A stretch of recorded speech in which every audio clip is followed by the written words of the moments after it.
All right, this is from the 203 area code. What rookie will you watch the closest at camp next month? They gave us their nominee, but I'll hold on to that one. Which rookie are you going to watch the closest when camp starts on July 27th? Scott, you go. I'm trying to figure out which one they might have listed that you're withholding. Man, I guess David Bell, just because we expect him to have a major role in the passing game. And once they get to actual practices where it's full team and you have pads on and or even individual drills where you have receivers going against defensive backs, something we didn't really get, one-on-one during OTAs. I'm interested to see how he does in those situations. I mean, he kind of rotated a little bit in the slot, but I think we all expect him to be the guy there, or at least have the best opportunity to be the guy in the slot once the season begins. So kind of keeping my eye on him. Yeah, that was the first player that came to my mind as well. But for purposes of mixing it up a little bit, and I agree with all of those things. I mean, he's so intriguing, and you just know that they have such high hopes for him. And, I think that they're going to want him on the field as much as they can get him on there. That makes sense. And again, he's lockering next to Deshaun Watson so that he can get mentored and all of those sorts of things. So for purposes of this discussion, as I mentioned, will choose somebody else, and that will be Martin Emerson. And I'm just intrigued by him, just intrigued by the size, intrigued by the skill set, intrigued by the impact it's going to have on the back end of the defense and what you can do with him and what you can do with Greg Newsome. And I'm very interested to see how he does. Well, our texter threw out someone who, whenever this person takes the field in camp, everything's going to stop. Everyone's going to pull out their notebooks and their phones, and they're going to watch, and they're going to take notes.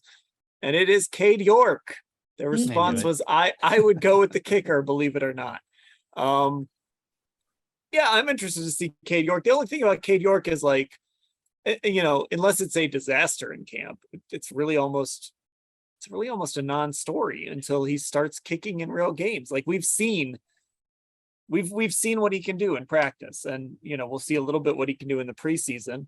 But other than that, unless he starts sending everything wide left or something, we'll see him kick a couple times and okay, yeah, we've seen this before. Although the fans will absolutely stop and watch Cade York kick when they get a chance to at training camp. Yeah, they definitely will. And we won't really see the real Cade York until the weather elements start to kick in, right?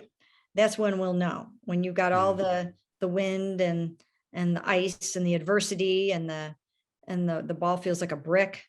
That's when we'll start to know a little bit more about him. Although there have been a lot of guys who didn't even make it that long.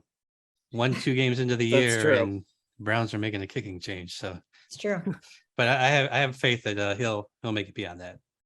Okay, so that leads us to, let's just end here. This is just another random kind of prediction question here from Paxton Styles in Cheverly, Maryland. Wants to know how many game winners Cade York will make this year. How are we defining game winners? Are we just defining them as like, last possession of the game kicks, or like if he makes a kick at the beginning of the third quarter and then it ends up being the go-ahead score, we're going to give him credit for a game winner? Okay, all right. I'll say 2. Ideally, it's none. Ideally, the Browns are not in that situation where they have to kick a game winner. But Chase McLaughlin was never really in that position last season. Man, if you said 2.5, if you said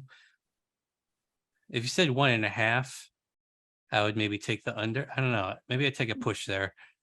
2. I'm not going above 2. I would say 2, just to be a little conservative, because you just don't know how many opportunities. Yeah. So I'll say 2. You know what? Just to be different, I'm going to say 3.